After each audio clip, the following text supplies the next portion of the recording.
nalango sa mea lavoto, auturani tailebu, ngoma, awai tuitu ngai malake rairaki. Andu tali tawali bundu warra na radio Fijiwan nanto bibi. Ya wasare matibuya mai sarulo toka andu tali takana warra na radio Fijiwan. Bula nalango peni watu tigo batulo lomba andu tali takana warra na radio Fijiwan nanto bibi. Na radio Fijiwan nanto bibi tinabonga ni BNN.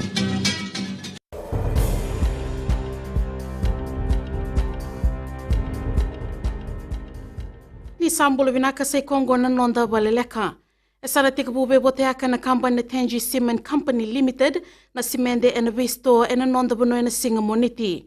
Ya tiko ena ndona mbosika na nonda minister ni labo ya said kiyum kena company ungo ena kena sanga eme wali na lenga ni lele ni simende ena nonda bonua. Wakandi taka na bune lewani company Hong Yang Li ni sana tika butaki na mbuli simende ena singa ni mataka. Ya wakila ina lenga ni simende ni oite na kena na senga ni mbuli na simende na company na Cement Company Limited mebaka ni samakawa na misini wakayanga taka tiko na company ngo. Baka ungeti na nonde liu ni mata ni tu ka presidendi ni mbosika na UN Oceans Conference warengi mbani marama na nonda ndo vata na lewe urubura menda na bita rulinga taka vata na sasanga ni kena valuti na bebe sauni nraki kena tangumaki na nonda wasa. Waraitaka umbaini marama na itukutu Kongo na kena marautaki na singa wakati baka World Oceans Day ka marautaki mai New York na noa.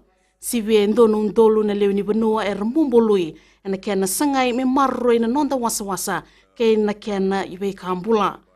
Kuria na nonda liu ni mata ni tu ni ndono menda na daga bata na buku ni kena valuti na bebe sauni nraki kena nonda na numi na nonda kawe na singa ni mataka.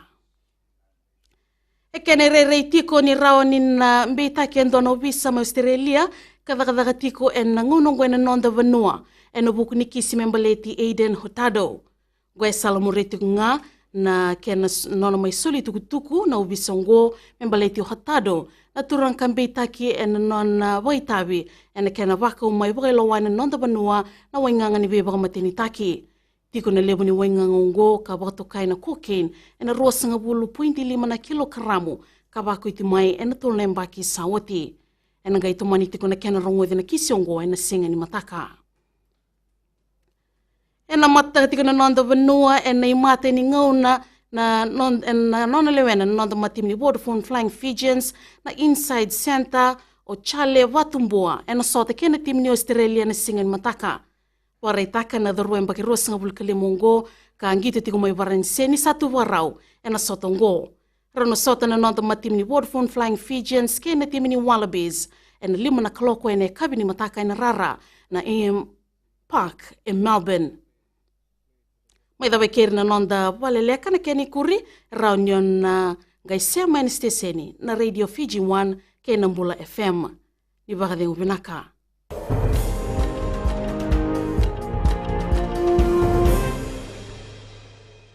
Koromurlemu do aleke na station na Bula FM do aleke alanga na yawo na isala bilao Bula FM namba 2 na serre dadang ko pinesi wo ngono ni bukatele wondo tal takawale na waronga na Bula FM go singa toka Bula FM namba 2 na serre Bula FM namba 2 na serre